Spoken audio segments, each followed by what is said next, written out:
అదేంటి అశోక్ నగర్ దగ్గర తెల్లందాక కూర్చున్నప్పుడు ఒక చెల్లె ఆడ కూర్చొని చాలా నినాదాలు ఇస్తుండే, స్లోగన్స్ ఇస్తుండే. ఎందుకు బయటకు వస్తలేరు అని చెప్పేటందుకు చెప్తున్నా నేను.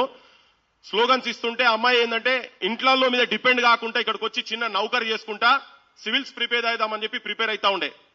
ప్రిపేర్ అవుతున్న క్రమంలో ఆ నౌకరీ దగ్గరికి ఆ ఫోటో లేదు ఆమె అందరు ఇస్తుంటే కలెక్షన్ చేస్తుంటే ఇంత ముందు చెప్పిండు కదా 50, 100 అందరి దగ్గర వసూలు చేసుకుంటున్నాం అని చెప్పండి. వాళ్ళు ఒక 500 రూపాయలు అమ్మాయి ఇస్తుంటే ఆ విజువల్ మొత్తం మా సోషల్ మీడియాలో మొత్తం వస్తే ఆ విజువల్ ను పట్టుకొని అమ్మాయి ఆ రాత్రి తెల్లందాక అక్కడ ఉండి దారుణాల్లో కూర్చుంటే, అశోక్ నగర్ దారుణాల్లో కూర్చుంటే పోలీసు వాళ్ళు వెంబడబడి ఆమె ఆఫీస్ దగ్గర పోయి, ఆ చెల్లె ఆఫీస్ దగ్గర పోయి 3-4 సార్లు పోతుంటే, సార్ మీరు ఇక్కడికి మీరు రాకండి ఇట్లా దయచేసి నా నౌకరు పోతుంది అంటుంటే వీళ్ళు జాబ్ పెట్టిన వాళ్ళు వాళ్ళ ఇంట్లో ఫోన్ చేసిండ్రు, మీ బిడ్డ దగ్గరికి పోలీసు వాళ్ళు వస్తారని. మరి నేను చేసిన ద్రోహం ఏంది, నేను చేసిన తప్పేంది అని అంటే ఆ ధర్నాలో కూర్చొని ఉన్నది ఏంది, ముఖ్యమంత్రి చెప్పినటువంటి ప్రామిసులు అమలు చేయమన్నటువంటి దారుణాలు కూర్చుంటానికి ఇది చెప్పేది నేను.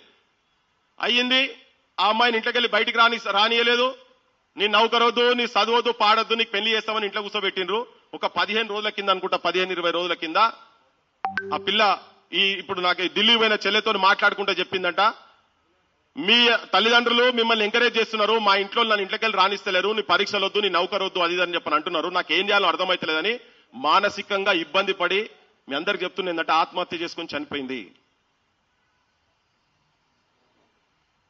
ఇది నా దగ్గర ఫోటో ఉన్నది, తన ఫోటో ఉన్నది, బయట సమాజానికి తెలియనీయకుండా క్లోజ్ చేసి పడేసిండు.